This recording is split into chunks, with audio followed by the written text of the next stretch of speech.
Hi hello नमस्कार. मी गणेश तुम्हा सर्वांचं स्वागत करतो आहे आपल्या गावठी दरबार यूट्यूब चॅनलवरती. तर मित्रांनो, सकाळी सकाळी हा कोंबडा आत आला होता आपल्या घरी आणि ह्याची कोंबडी आली होती मध्ये. म्हणजे ती अंड्यावरती बसवलेली आहे. गणेश वेणुपुरे सरांना दिलेली ही कोंबडी गळकटी, मल्टी कलरमध्ये हरण्या पांढऱ्या रंगाची. तर मित्रांनो, हिला अंड्यावरती आपण मांडलेलं आहे आणि ही बाहेर गेली होती. मस्त खाऊन पिऊन आता अंड्यावरती बसण्यासाठी आलेली आहे आणि अंडे सेट करत आहे मित्रांनो. आणि हा कोंबडा तिच्या मागे आला होता, पण ही अंड्यावरती बसल्यानंतर मग तो लगेच रिटर्न गेलेला आहे. तर मित्रांनो, छानपैकी आता ही अंडे सेट करता आहे. 21 अंडी ठेवलेली आहेत हिच्याखाली मित्रांनो आणि दुसरे 15 अंडे आहेत दुसऱ्या कोंबडीखाली.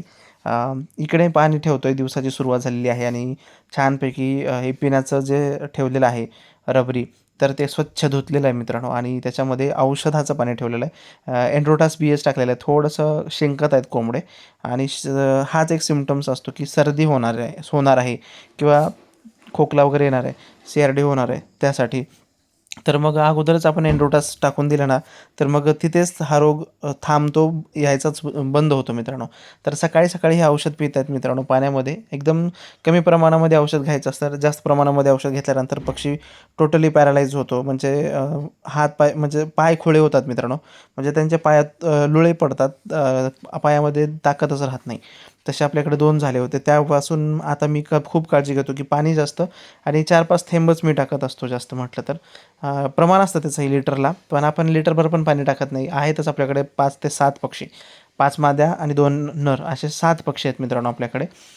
आणि आता पक्ष्यांना छानपैकी खायला टाकलेलं आहे दाणे. गहू टाकलेला आहे आणि तांदूळ टाकलेला आहे. तर आता मस्तपैकी खातात हे. आणि आता इकडे पाऊस पडतो तर छोटे छोटे कोंब अंकुर होत आहेत मित्रांनो, अंकुरित होत आहेत. तर ते कोंब अगोदर शेखडून खात आहेत मित्रांनो. म्हणजे त्यांचा जो विटॅमिनचा सोर्स आहे हिरव्या पालेभाज्यांचा, तर ते घेत आहेत. आणि बघा आपले पक्षी सगळे सकाळी जे पाणी पितात ना, तर हेच पाणी पितात. मग ह्या पाण्यामध्ये आपण कधी मल्टीव्हिटॅमिन, कधी अँटीबायोटिक, कधी कॅल्शियम, कधी अजून काय असेल तर ते करतो किंवा ताक वगैरे आपण टाकून ठेवतो. आणि गच्चीवरती आपल्या घोळ आहे मित्रांनो, हिरवी घोळ आहे. तर ती घोळसुद्धा आपण टाकत असतो या पक्ष्यांना खायला. हिरवी घोळ जी की खूप थंड असते आणि त्यामुळे पक्ष्यांना खूप फायदा होतो मित्रांनो.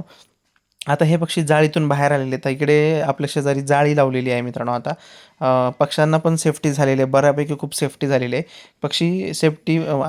पक्षी जाळीच्या आतून येतात आणि खालून येतात आणि खालूनच बाहेर जातात आणि खालूनच आत येतात मित्रांनो. तर पक्ष्यांसाठी खूप छान सेफ्टी झालेली आहे आणि आमच्यासाठी सुद्धा सेफ्टी झालेली आहे. का तर केज आत आहे, पक्षी आत आहेत आणि सगळीकडून चारी बाजूने, तिन्ही बाजूने जाळी आणि एक साईडने भिंत आहे. तर असं खूप छान असं त्यांना प्रोटेक्शन झालेलं आहे. आता आपल्याकडे पिलं पण निघतील काही दिवसानंतर. तर तो पण व्हिडिओ नक्की दाखवेन. आवडल्यास हा व्हिडिओ लाईक करा, शेअर करा आणि सबस्क्राईब करा आणि हाईपचे पॉईंट द्या. थँक्यू.